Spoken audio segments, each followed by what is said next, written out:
The connections are incredible.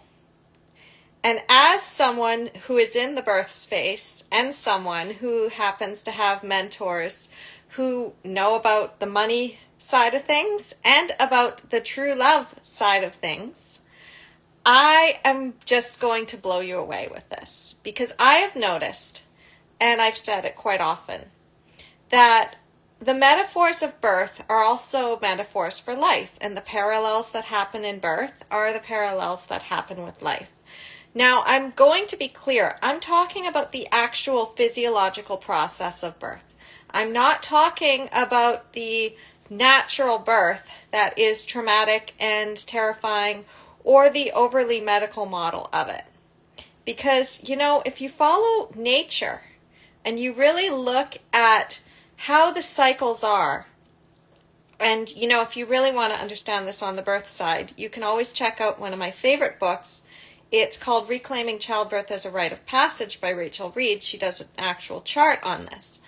But there's 4 seasons, 4 trimesters. There's also, basically, 4 is a foundational number.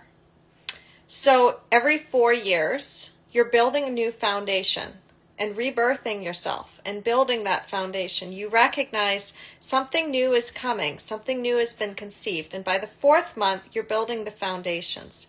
If you look at pregnancy, you're building those foundations in the 4th month. In the 5th month, it's more that changes are starting to take place. The 6th month, it's more like, okay, now I'm getting ready to the new integration. By the 3rd trimester, things are starting to prepare to come in. You're going to have more discomforts, and you start to have those practice contractions. You start to have a little bit of anxiety. And I've noticed, I'm just going to tell you some stories here. I've noticed how birth really ties into my life. How it ties into when I came to my relationships, and whether I was leaning into the contraction or running away from it. Whether I was basically trusting the timing and knowing that it will come in. I'm not going to push Pitocin on this. I'm not going to induce this, because I know what the trauma leads to. And the same thing with money. So, I've been pretty transparent here about how I've been creating a lot, and there's been snags that happen. There's been times where technology suddenly shuts down on me, and I'm like, okay, well, I thought I was going to get this out today, but it's not working. Almost like you are going through labor, and you're like, I'm about to birth something, and suddenly labor stalls. Well, what are you going to do? Are you going to keep trying to push on the outside, possibly get the project out, but not without a lot of trauma, and it's not the way that it was meant to unfold? So maybe something's missing in it, or you just have a very rushed job, as opposed to taking the time and being like, okay, I'm going to take a step back. The other one is same with relationships. 2 people can be really deeply in love with each other. And they can also recognize that things take time. Maybe one of them needs to heal. Maybe one of them needs to rebuild. This was me. I saw my true love and I'm like, okay, I need to get out of this toxic dynamic that I'm already in. And then I'm going to need to have some time to take care of my kids. I also need to figure out how to survive on my own, because I don't want to come in and rely on him completely. It would be nice. And at the same time, no, I want to be able to be established a little bit. And I also have never been on my own. So I need to know that I can stand on my own before I feel confident getting into a relationship. And same with money. Recently, I decided, I really don't want to take reliance on other people. The child support is very sporadic. Systems can break down, and sometimes technology doesn't work, or sometimes they're delaying and sending out checks. I wanted to be self-sufficient. So I made a lot of decisions, even in the last few months, rule of 3 pretty much, that it's like, you know what? This is holding me back. This is actually draining me now. Relying on the child support coming in, knowing how sporadic it is I don't want to do that. I want to be able to take something I've created and I want it to work for me.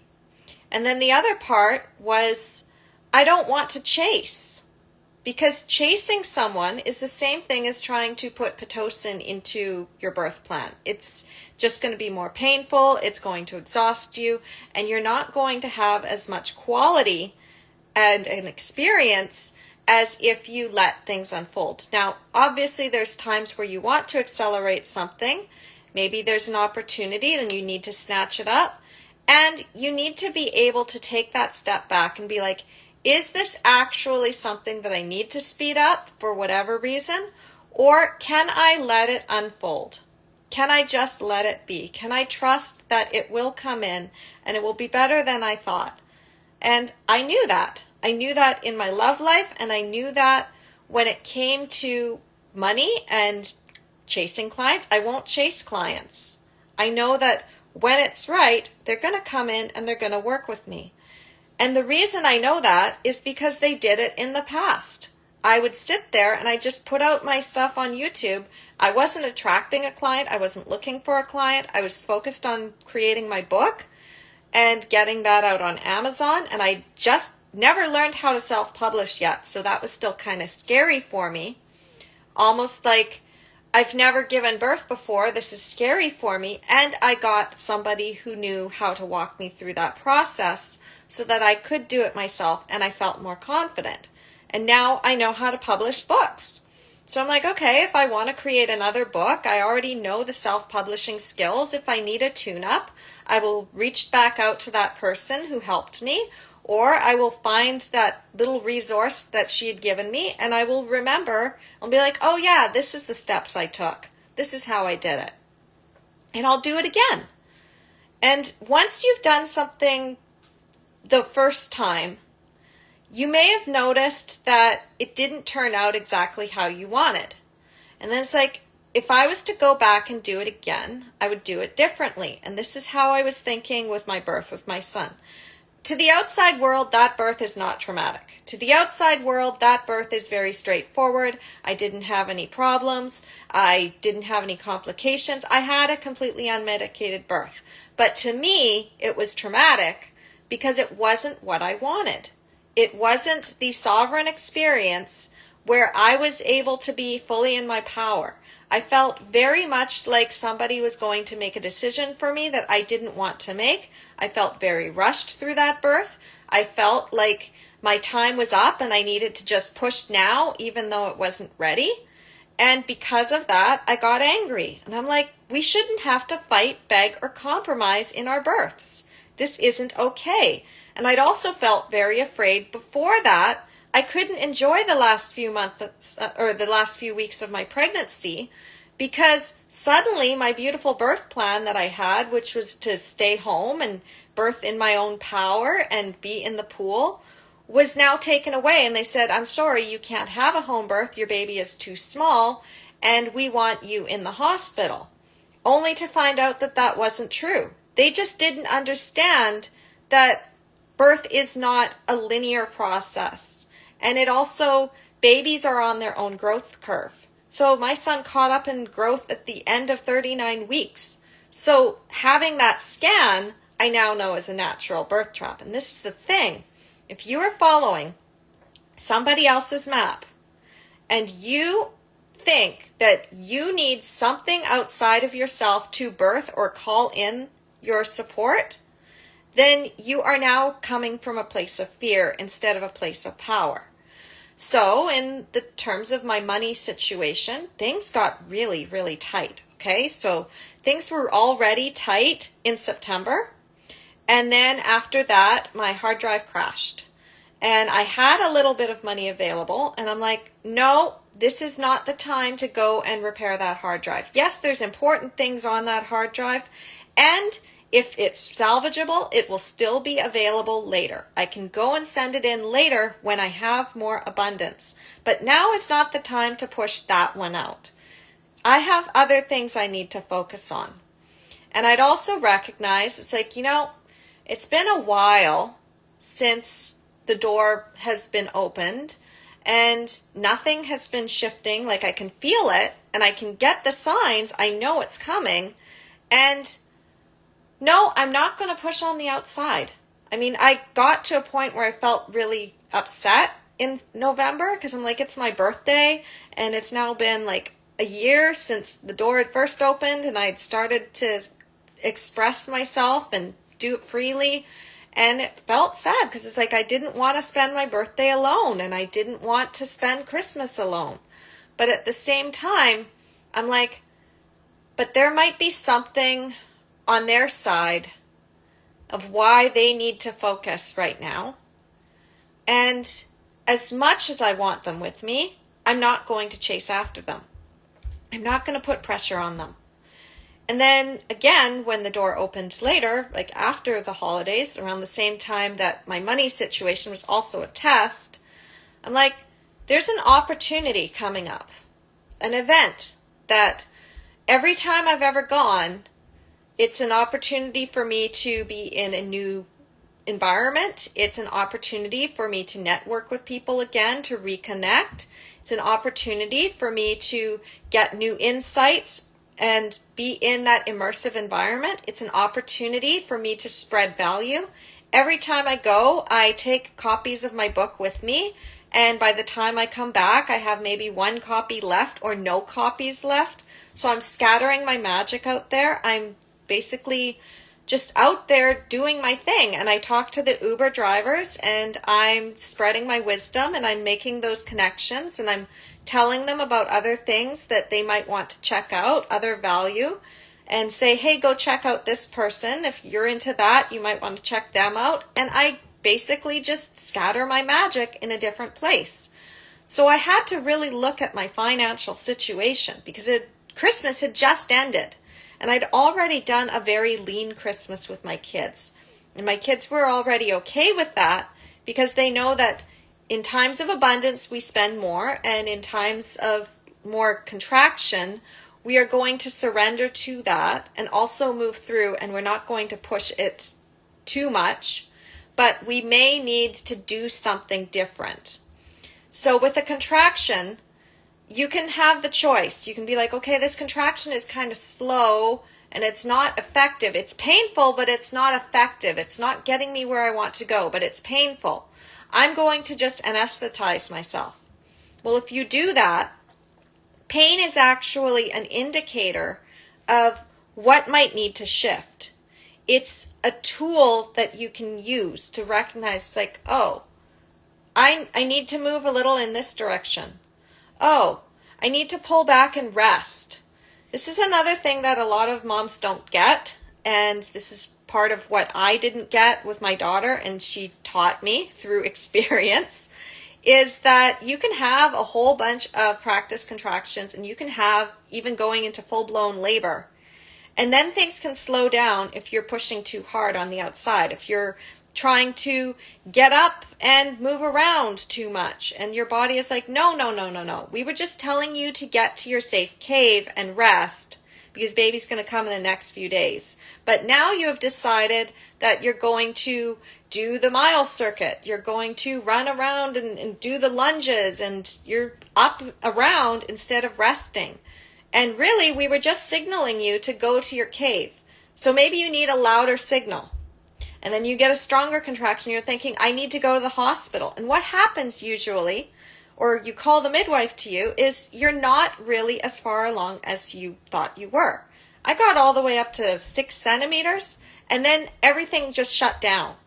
For 16 hours, things shut down. If I had been like, no, I'm going to keep the midwife here, she was going to transfer me to the hospital, and I would have lost my home birth again. But this time I had learned that maybe I just needed rest, and I gave my body the rest that it needed. And then labor was 5 hours. It was fast. It was hardly even painful.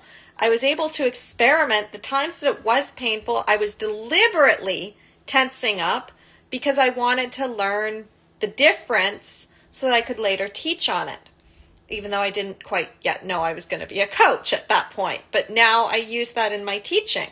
So you need to recognize that sometimes when money dries up, It just means take a step back and rest and create still. You're still creating, but maybe you're doing it in a more of a way of, okay, I'm not going to focus all of my time and attention on this thing here. I'm going to go over here. I'm going to regroup. Maybe I need to take care of myself. Maybe I need to just like slow down. And the same thing in your love life. Sometimes things just aren't working. And it's like, okay, is this still aligned? And I'm feeling really triggered right now. I'm terrified. I'm absolutely terrified. I wanted this. It's in front of me. I'm sitting here. I'm looking right into that. And there's an opportunity here where they could just suddenly be like, okay, no, I'm ready. Or they could be not ready. But still, it's like something has changed in this dynamic. It's not the same. We can't go back. There's an elevator kiss moment where it's like, we can't go back here. Like after this, like once you see it, you can't unsee it. You hit transition, and a lot of moms are like, I can't do this anymore. They give up and they get the drugs. And sometimes that leads to them ending up with a C-section that they otherwise wouldn't have had. Or they think that the labor is taking too long, not realizing that actually this process here was going to allow them to have more energy at the end and be able to have a rest and be thankful phase. Because birth, again, is not linear. And every contraction is not doing the same thing. But when you insert Pitocin into it, suddenly it's just, you're just throwing spaghetti at the wall. You don't know what's going to work, if it's going to work. You know, like chasing shiny object syndrome. Like trying to go out and take multiple jobs when you're already exhausted. I mean, people have suggested that to me. They're like, well, if money's tight, why don't you go and do this? Why don't you do this? And I'm like, because I am at capacity right now. And I know that it will come in from somewhere. I am at capacity for what I can actually reasonably do. If I push myself too hard in one direction, then what's going to happen is that I'm not going to be able to give quality to the things that matter the most to me. And the things that matter the most to me is empowering moms. It is my children. It is my health, and it is my true love. And even if I can't devote all of my time and energy in one direction when my cup's not being filled, I can also still be like, okay, well, when that is ready to come in and fill my cup, I'm going to receive it happily. And at the same time, I'm going to put my focus here because this is another way for me to fill my cup. So obviously, with my true love, he opened the door and I sent him the messages and like, hey, this is where I'm at right now. This is what I'm doing. I still love you. Like, happy Valentine's Day. And after a while, I'm like, I don't think he's quite at that point yet. It was probably just testing the waters because it had been a while. And there might be something else that's come up where we need to shift focus. The love is still there, and we need to shift focus. I was working on something really powerful, the Reset Your Mindset for Empowered Birth Challenge. And if we couldn't get to the level where he was beside me, able to fill my cup and take care of things for me, either financially or just like hold the fort down, I'm the single mom taking care of the kids by myself, trying to do all of the things. And so it's like, I don't have the bandwidth to pour into you right now. And I want to, I do. And at the same time, you know where to find me if you need me. You know where I am. But right now, if it's not working, if this isn't going to work right now, we're not going to speed this up. We're not going to do trauma right now. If you've got other things you need to do, we're not going to do trauma. We're not going to let what we're building fall apart. Because what we're building is our kingdoms. If you're out fighting dragons and getting allies and building resources and building another giant palace, then I need to focus on my queendom here. And I need to do that, and you need to do that, and that's okay. So you need to recognize, even with friendships too, at different levels, or business partners, opportunities, they will come around when they're aligned. And this ties in again to my money story. Because I was noticing how much things were drying up, and at the same time I'm like, okay, I have just enough to get me through. I have a little bit more than I thought I had. And I also have created this really cool thing, the one link to rule them all. Like it's super awesome, and I will link it eventually into Linktree so you can see it. It's on my YouTube channel. I also put it on Carly Bondard Uncensored. It's in a playlist. It's called Carly Bondard Teaches Awesome Stuff. It's one video. I did a slide presentation on it. And then I'm thinking to myself, it's like, this is really about branding. And who do I know, aside from my true love, who's the master salesman and marketer, and like he knows all the things. And I'm like, who else do I know who would be at that level? Someone that's kind of like an avatar of him, but it's all platonic. He's my big brother. And I'm like, I know exactly who to bring this to. And I brought it to him, and no attachment, because I didn't know what he was working on either. I knew from January, the last time I talked to him, that he had been working on his own projects. And we have a great friendship. And this is why I think men and women need to be friends, is because we have different insights in different areas. And when we come together, there's an alchemy that happens. So every time I talk to my big brother, it's usually about 1 to 2 hours. This time it was 3. Because we had a lot to discuss, and he really appreciates the way that I see birth and how it ties into his stuff on his side. Because he was like, I don't know how our niches really blend, and yet they do. And I'm like, yeah, I know.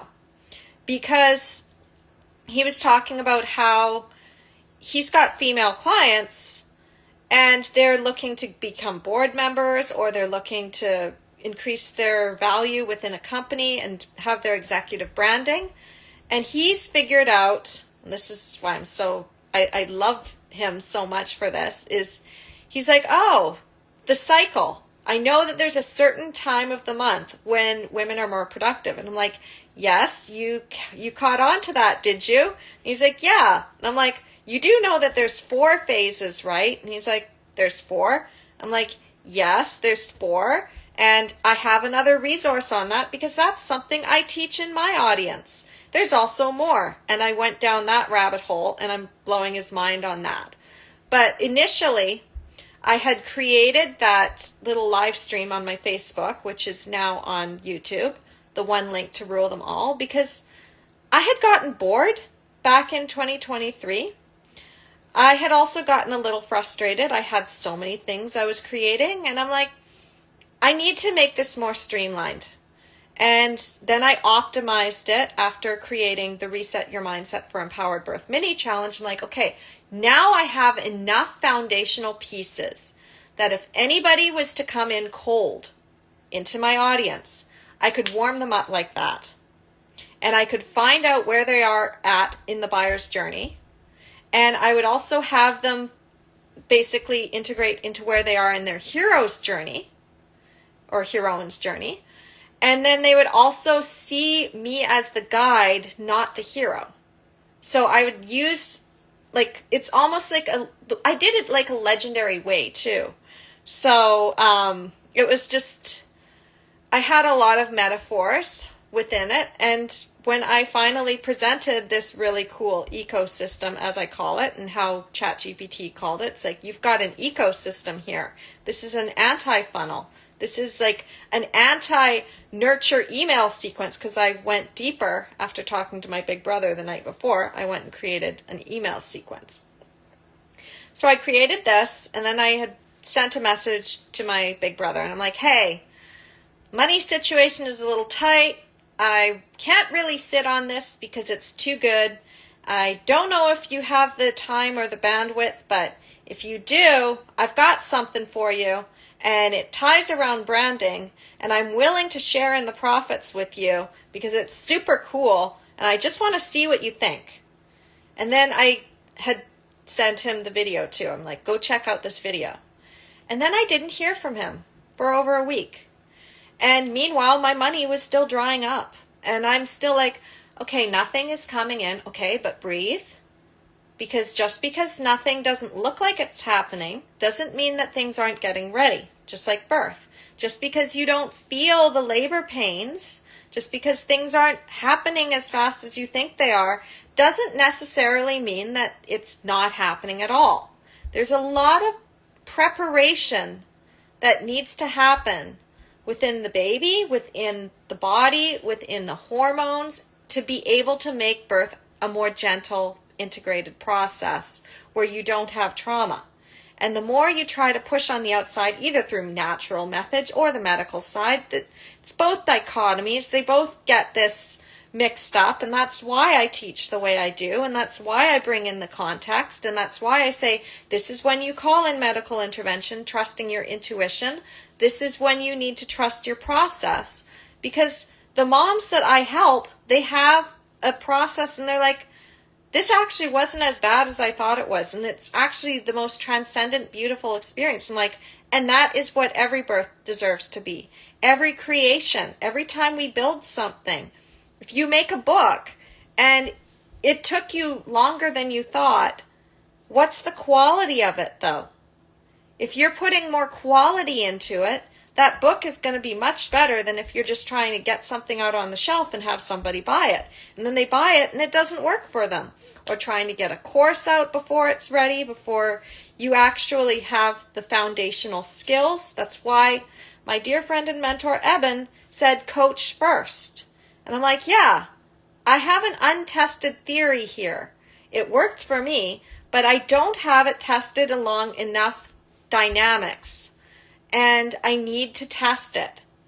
But I mean, once the most high-risk mom, the epitome of high-risk mom, ended up having an unassisted vaginal birth after cesarean and did it so confidently, and she took everything that I taught her, and she's like, this is highly valuable, and I would pay you all the money to work with you. That was when I knew, okay, there is something here. This is not run-of-the-mill. This is powerful.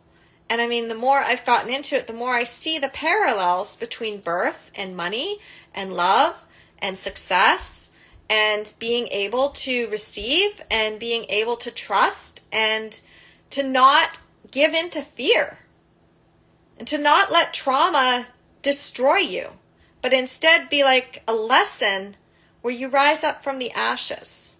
So I saw all of these parallels, and then my big brother sends me a message on Saturday after I was like, I'm not even going to think about the money. I'm not even going to think about trying to push more work through. I'm really going to take this time that I have with my daughter, and we're going to have fun. Even though we're not spending a lot of money, we're going to have fun. I'm taking her to the library because she's gotten better at her reading, and I'm going to encourage her to go and get those graphic novels, because the more she reads, because she enjoys it, the more she's going to actually get it. I could make that a grueling and boring process for her by saying, you must read every single day at this time for this many minutes, and it doesn't matter what you do, but you have to do it. That is not going to be as helpful for her as if she is excited to do it. And the same thing with my clients. By the time they're ready to give birth, like close to the end, they're excited. And I'm like, remember though, you can watch for the signs, but we're not going to do anything. You're still going to be in the space of receiving and just paying attention to how things shift. But you can let me know when something starts up, and I'm going to remind you, okay, yeah, that sounds like a confirmation there. Just take some time to rest. You don't have to do anything. If you need something else, take this. If you're hungry, eat these kinds of foods, because it does look like it is. It could still be weeks away, but we don't know. Let's see how it goes. I'm a very hands-off doula, literally, as a virtual doula and coach. I'm hands-off.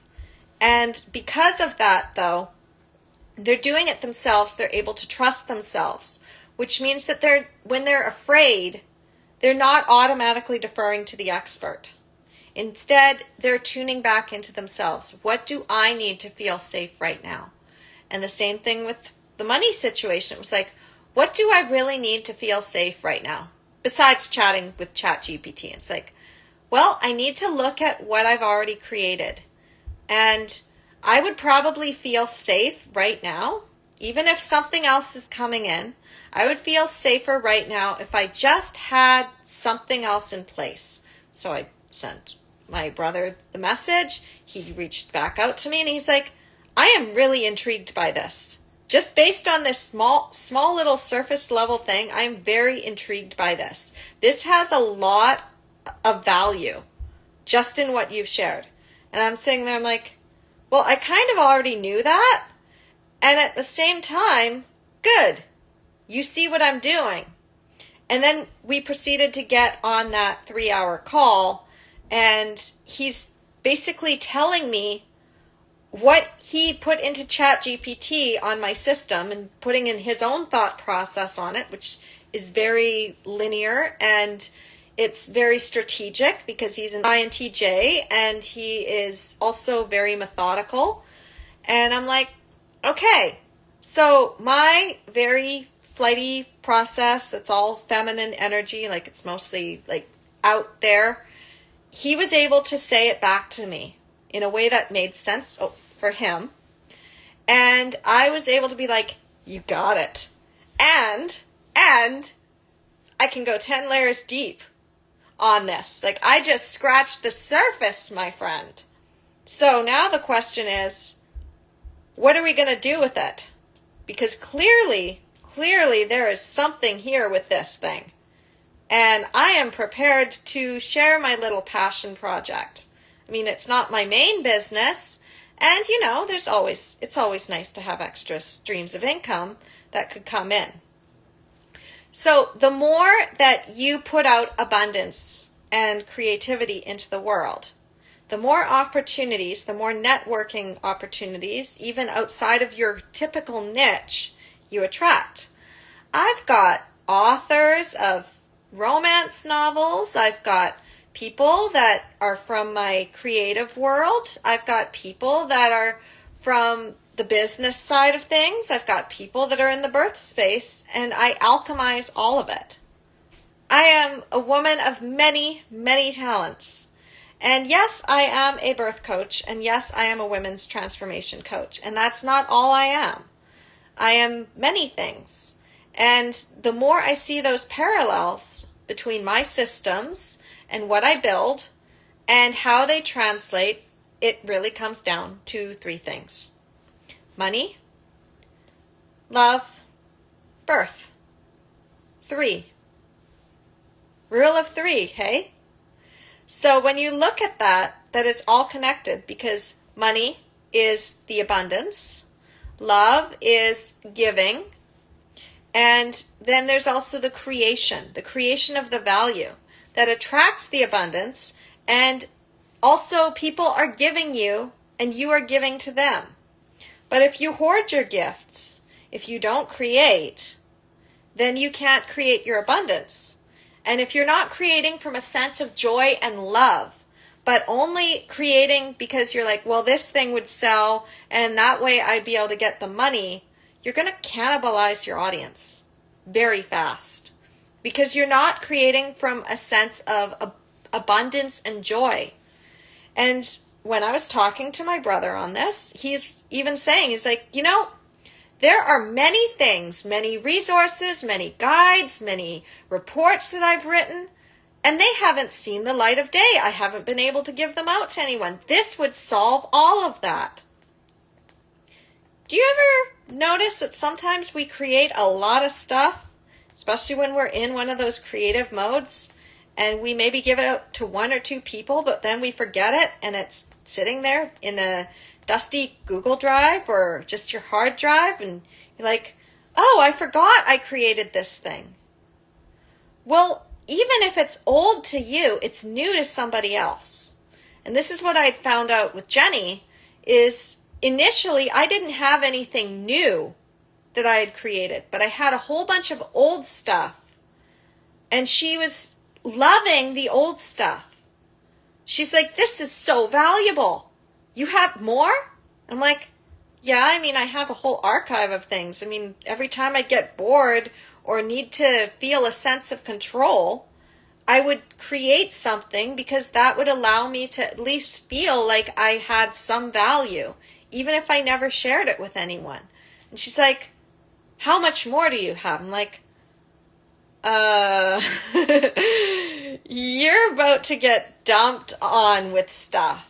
So that's why I ended up creating the one link, because otherwise, when people say, I want more from you, I'd be like, well, I have over 900 resources just in articles that I've collected. I'm constantly collecting information. I'm a database of information.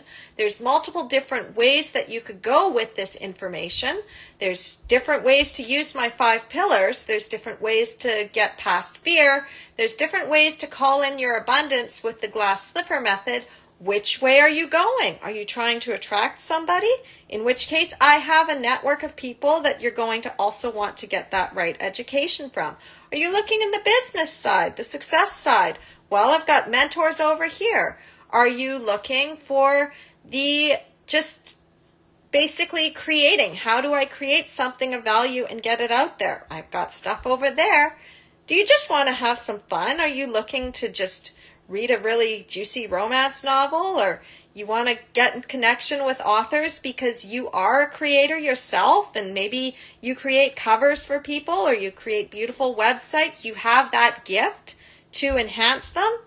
Well, again, where do you want to go?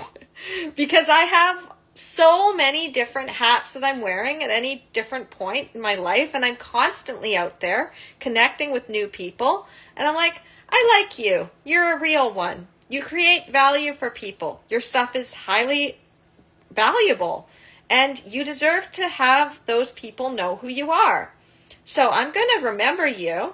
I'm going to file you away in my little tiny archive of magic that I keep.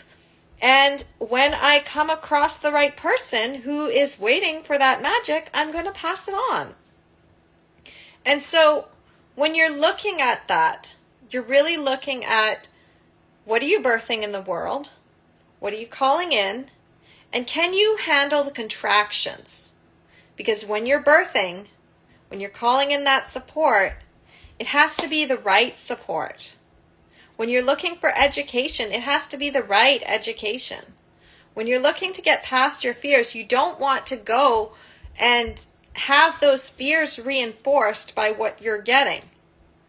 And you also have to trust that the contraction or the pause, that's nothing's happening yet, and people say it should be done by now, that's not your process. That's not your timeline. And depending on where you are in the process of opening up like a flower, you could be a tight little bud and not realize it. And when they're trying to pry you open, and they're like, yeah, but this worked with other flowers and they just got it faster and it was easy, it wasn't that bad. It's like, yeah, those flowers were way more open than what you just did. So you're going to damage the petals.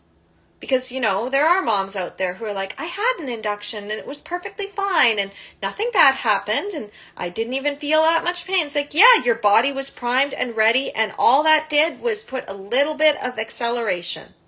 That is like hiring a coach when you have already got most of your business figured out and you've got the coach that accelerates the process. As opposed to coming in and being like, I need to hire a coach. I have no idea what I'm doing. I have absolutely no work ethic whatsoever. And I have, like, my entire mindset is completely fried. That's going to take a hell of a lot more work for that coach compared to if you've already done the work. And it's going to be a lot more expensive because you're working longer. And sometimes it's like, I would pay you $10K for 15 minutes of your time, and that is highly valuable for somebody.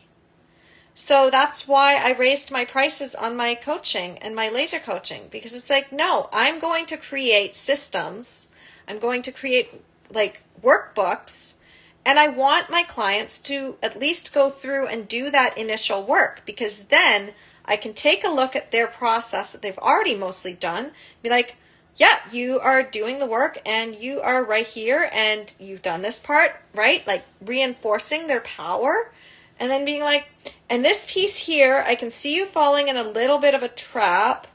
So let's see where we can take my map and your map and put them together so that you don't fall into that trap. And maybe we can also make this thing over here that you're already doing 10 times better. How would you like to 10x that? Yeah, I'd love to 10x that. Okay then. And then you just do it. So, I guess the question is, are you going to put Pitocin in your plans? Are you going to shy away from the contractions and be like, no, just give me the safe thing. Give me the drugs. Give me the safe thing. I'm not going to go through that. I'm just going to go over here. I'm going to do this safe job, or I'm going to take the safe relationship, or I'm just going to stay single forever. And I'm not going to go there because, yeah, it's my dream over there, but it's scary, and I don't know if I can handle that. Or are you going to be like, okay, I'm going to shore up my resources, and I'm going to own those contractions. I'm going to own that transition. I'm going to make it the best damn experience, even when it hurts like hell. Or if it hurts like hell, I don't even know if it's going to hurt that bad. Maybe it will. Or maybe it's going to be like, oh yeah, this is the thing that I was kind of worried about. And actually, I can handle it. It's not really that bad. Because it only lasted 2 minutes. My transition at the hardest part only lasted 2 minutes. I was like, I don't want to do this anymore. And all of a sudden my water's released. And like, oh, okay, I'm done. So recognizing there's a process, it's your own process, it's your own birthing process, and in order to receive and in order to give properly, you have to be willing to go through the labor. You have to be willing to wait and accept that even if it looks like nothing's happening, there are always little signs that you might miss. If you're looking for the big thing, instead of trusting, no, there's other things that need to happen before this happens. So, yeah, that's pretty much what I have for you. Thank you so much for joining me, too. It was absolutely wonderful having you here. If you do like what I'm sharing, you can always reach out. Just DM me, or if you happen to know my email or know somebody who is in connection with me, you can always be like, hey, what's Carly's email? Like, I'm constantly loving to connect with people, and my love languages bug me because right now I'm in creator mode. I'm also in transitioning from having the house to myself mode to my children being home for the summer. So my studio is going dark. I have master classes I still need to create. Today I didn't because Eben and Annie had a love or money workshop. So when they run that again, and if you see that opportunity out there, snap it up because it was freaking awesome. This was their first time doing it. I'm like, oh my gosh, like this is powerful. And I have my own piece. So I ended up sharing that in the chat. And like, there's also a third, there's birth in there. And I added my piece just because, I mean, they are my family. I love them. And I give information for free. I only charge for access to me. And, you know, my big brother more than made up for it. I mean, we haven't had an actual collaborative project. Like, this is going to be so cool. And depending on what happens, I mean, my true love could show up and we end up doing it together. But my brother will get something because this is powerful, and I'm happy to teach pieces of it to his audience. I don't hoard my information just for me. I give it to people who could use value, and they can license my stuff. They can collaborate with me. I can give value to their community, and then like just keep that energetic flow going. You don't want to hoard resources. Even in times where you're afraid of losing everything, you don't want to hoard. When you start to feel that contraction of, oh crap, money is tight, you need to be able to trust that it will come in some way. Some help will come in. Some opportunity will come in. But if you are too afraid to give out, because you feel like there's scarcity, then you're blocking it. So, I mean, I gave to my true love, even though I knew that there was a very high likelihood that he wouldn't be able to do anything yet. I didn't know where he was at. He could have had a whole bunch of stuff that he needed to do, and it's like, I'd love for you to come in for the weekend. I have the weekend free. We could do something. But, I also recognize, it's like, what if that didn't work for him? And if it didn't work for him, I'm not going to make him wrong for it. It's like, I had my backup plan. It's like, oh, well, I guess that didn't work out.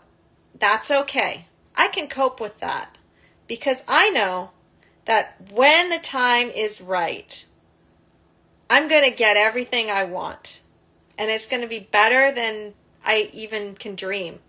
I mean, it'll be 10x probably what I'm already imagining. And what I'm imagining is already pretty good. So you never know. You never know what's going to come in. You got to be open to it. Okay? So that's what I have for you today, and I hope you enjoyed it. Again, if you want the edited version or the curated version of my giant archive, you're like, I love this, but I don't know which videos are which. Well, I put them on YouTube so that you can kind of check out the playlists and see where you want to go in the paths, and I will create more in the future. And, this whole Carly Bondard teaches awesome stuff. I think I might just use that as a playlist on Carly Bondard Uncensored and just keep everything in one place, in one umbrella. And, you can check those out too. Or maybe I might have to create a channel. It depends on how much I create. Eventually there comes a point where I have to create another folder, because otherwise the folders, the stuff in the folder is still too overwhelming and you need new categories for things. And I have lots of categories. So I hope you have a wonderful day, and I hope you are calling in your abundance, because it is all coming. There's another powerful shift that's been happening. I've been tracking it, and it happens every year around this time. I mean, years before, I've noticed that's when clients came in. That's when suddenly opportunities came in. That's when new projects and new connections and old connections were coming back around. There's something powerful about June and July. So, yeah, just keep watching and keep moving towards your dreams. I love you, and I'll see you soon. Namaste.